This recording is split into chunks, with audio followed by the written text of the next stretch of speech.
Hello hi guys. आज हम जो टॉपिक करने जा रहे हैं उसका नाम है national anti profiting authority in GST. तो नेशनल एंटी प्रॉफिटिंग अथॉरिटी क्या है?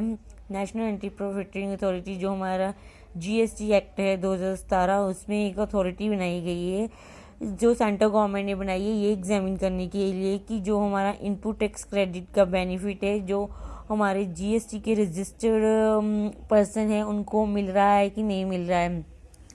ये कैसे मिल रहा है कि जैसे कि इनपुट टैक्स क्रेडिट में जो प्राइस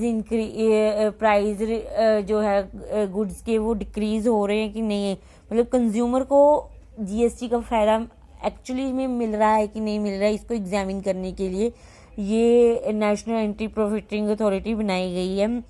कॉन्स्टिट्यूशनल अथॉरिटी, इस अथॉरिटी में 5 मेंबर की ये अथॉरिटी कॉन्स्टिट्यूट की गई है जिसमें कि एक चेयरमैन होता है जो क्या होता है जिसकी पोस्ट इक्विवेलेंट होती है जो हमारा सेक्रेटरी ऑफ गवर्नमेंट है उसके रैंक के बराबर होती है इसकी। एंड 4 टेक्निकल मेंबर्स होते हैं इसमें, और एक कमिश्नर या फिर कमिश्नर ऑफ स्टेट टैक्स और सेंट्रल टैक्स के इक्विवेलेंट पोस्ट वाले मेंबर्स होते हैं ये। और एक एडिशनल डायरेक्टर भी होता है जो कि general safeguard under CBIC board मतलब central board of indirect taxes and custom. इसका नाम पहले सीबीईसी था जिसमें इनडायरेक्ट टैक्स की जगह एक्साइज आता था, लेकिन अब इसका इनडायरेक्ट टैक्स नाम हो गया है।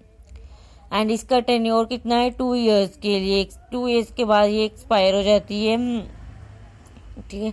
Power to determine the methodology and procedure, authority इसके की जो इसकी अथॉरिटी है वो डिटरमिन करती है मेथडोलॉजी एंड प्रोसीजर फॉर कि किस तरीके से जो प्राइजेज है reduction in rate of tax में किस तरह से हो सकती है ऑन सप्लाई ऑफ गुड्स और सर्विसेज के लिए, ठीक है।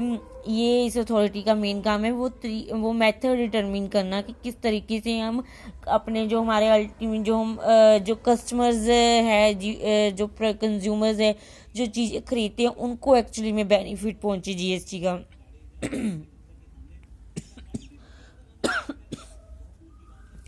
सॉरी।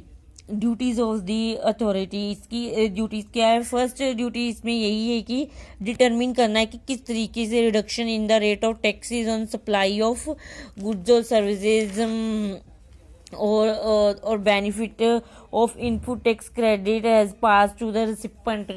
जिस बंदे ने सामान खरीदा है उसको कैसे पहुंचे? By way of commensurate reduction in prices, ठीक है। ये इसका पहला जो है ड्यूटी है यही है। दूसरी ड्यूटी की है कि आइडेंटिफाई करना है कि जो registered person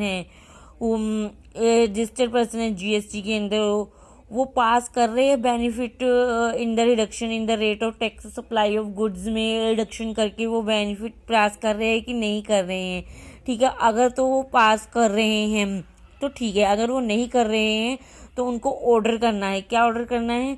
reduction in prices, कि वो अपने प्राइजेस में रिडक्शन करे और या फिर रिटर्न करे to the recipient no an amount equivalent to the amount जो pass by way of commensurate reduction in prices along with उसके साथ साथ इंटरेस्ट भी देना है। कितना? 18% from the date of collection of higher amount till the date of return of such amount or recovery of the amount not returned of the amount or is not identifiable and depositing the same in the consumer welfare fund में वो deposit करवाना पड़ेगा।